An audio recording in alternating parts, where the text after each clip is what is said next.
ఎంత బాధ పెడుతున్నా కూడకి మట్టి కొట్టినట్టు ఎందుకు ఇక్కడికి వచ్చేసారు మీరు? పాపం అక్కడ మెసేజ్ కలిసారు కదా, అందరికి తెలియలేదు. ఓన్లీ ఆ బొమ్మ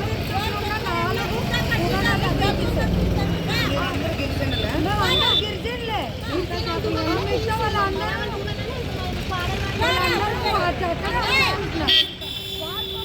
మాకు న్యాయం ఏంటి? అలాగని వాళ్ళు ఏదో ప్రతిదిగా బొమ్మ దగ్గర వేయొద్దు ఇది అది అనేసి మంగళవారం వారం అయిందేమో. కంటికి నిద్ర లేదు, చిన్నమ్మ కడుపు కాకలు లేదు. ఏది వాళ్ళ సామాన్లు తెచ్చారు. అదే మన దుకాణం దగ్గర ఇచ్చి 4 రోడ్లు జంక్షన్ అమ్ముకునే అవకాశం ఉంటుంది. ఇక్కడ ఎవరు వస్తారు? కస్టమర్స్ ఎవరు రావట్లేదు.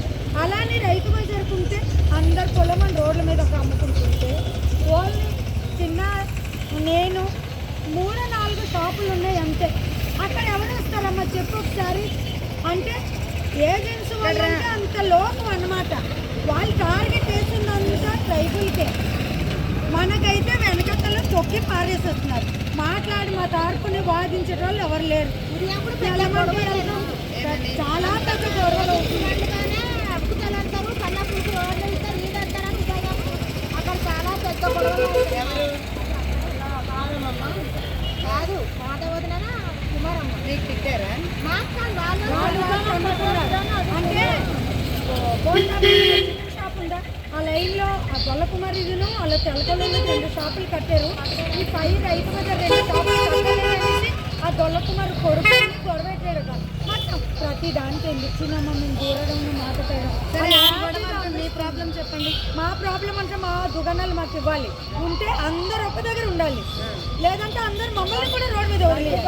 మా కుక్కల్లాగా ఎందుకు తరమాలి అంటున్నాను. మా కుక్కలకి లాగా ఎందుకు తరమాలి? షాపు మొత్తం తీయం తెలుస్తున్నారా?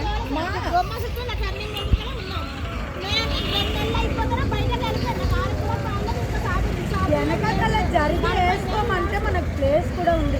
చూడండి మీరు. అందరికీ నమస్కారం అండి.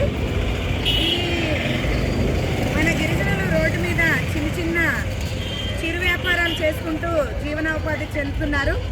పచ్చి కాయగూరలు ఇవన్నీ తెచ్చిన 3 రోజులు 4 రోజులు అమ్మకపోతే ఇవన్నీ పాడైపోతుంది. అయితే రోడ్లు పెంచుతాము, దుకాణాలు తీసేయండి అన్నది మేమే ఫైట్ చేసాము. వచ్చింది ఓకే, మేమంతా హ్యాపీయే. కానీ కొంతమందికి తీయించడం, కొంతమందికి అక్కడే ఉంచడం, దారి పొడుగునా ఉన్న దుకాణాలన్నీ తీసేస్తే వీళ్ళు కూడా బాధపడరు. మేము గిరిజనుల వల్ల చిన్న చూపుతోనే ఓన్లీ మాకే తీసేస్తున్నారని మన వారందరూ బాధపడుతున్నారండి. దీనికి ఒక సొల్యూషన్ తేవాలి. ఈ విషయం మళ్ళీ కలెక్టర్ గారి దృష్టికి తీసుకెళ్ళాలి, పీఓ గారి దృష్టికి తీసుకెళ్ళాలి. ఎందుకంటే గిరిజనులు దుకాణాలు మాత్రమే తొలగించి అక్కడ హర్జా కట్టారు. అంటే గిరిజనులు అంటే చిన్న చూపుని అర్థమవుతుంది. మొత్తం ఇక్కడ అంబేద్కర్ బొమ్మ నుంచి కింద బజార్ వరకు కూడా కూరగాయలు అమ్ముకుంటున్నారు నాన్ ట్రైబ్స్. అంటే వాళ్ళది తీసేస్తే వీళ్ళది కూడా తీసేయాలి, వీళ్ళది తీసేస్తే వాళ్ళది కూడా తీసేయాలి. ఈ చిన్న వ్యాపారస్తుల మీద కూడా చిన్న చూపే. అంటే గిరిజనులు అంటే ఏ రకంగా కూడా ఎవరికి కూడా కొంచెం కూడా ప్రేమ జాలి లేదు. అవన్నీ ఉండకపోయినా కూడా పర్వాలేదు, నలుగురితో పాటు చూడాలన్నది మా డిమాండ్. అందరు షాపులు కానీ తీయకపోతే చివరి వరకు బజారు వరకు కూడా ఒకటే లైన్ పరదాలు కట్టండి. అలా కట్టకపోతే రేపు ఆ పరదాలు ఇప్పేసి మళ్ళీ వీళ్ళు అక్కడే కూర్చోబెడతానని నేను డిమాండ్ చేస్తున్నాను. అలాగే చిరు వ్యాపారస్తులందరూ ఈరోజు రోడ్డు మీద గిరిజనులే ఉన్నారు. నాన్ ట్రైబ్స్ అందరూ వాళ్ళకి పర్మనెంట్ షాప్స్ ఉన్నాయి, వాళ్ళు అక్కడ ఉన్నారు. అంటే వాళ్ళని నేను కించపరిచి మాట్లాడట్లేదు. సో గిరిజనులకి కూడా ఏదైనా ఏర్పాటు చేయాలి. అందరూ ఉంటే రైతు బజార్లో ఉంటే వీళ్ళందరూ హ్యాపీ. అవునా? అందరూ కిందనే ఉంటే కూడా వీళ్ళని కిందనే ఉంచాలి. కానీ వీళ్ళు రైతు బజార్లో ఉంటారు, వాళ్ళు కింద ఉంటారు. అప్పుడు వ్యాపారం అంతా వాళ్ళు చేసుకుంటారు. వీళ్ళు తెచ్చిన కాయగూరలు కుళ్ళిపోతుంది. అక్కడ ఇక్కడ అప్పులు చేసి రూపాయి వడ్డీకి 2 రూపాయల వడ్డీకి 5 రూపాయల వడ్డీతో తెచ్చుకొని వీళ్ళు పచ్చి కాయగూరలు తెచ్చుకొని కొని ఇవి నిల్వ పదార్థాలు కావు. ఇవి నిల్వ పదార్థాలు కావు. రేపు కాకపోతే ఎల్లుండి, ఎల్లుండి కాకపోతే ఎల్లుండి అమ్ముకుంటారు అనడానికి.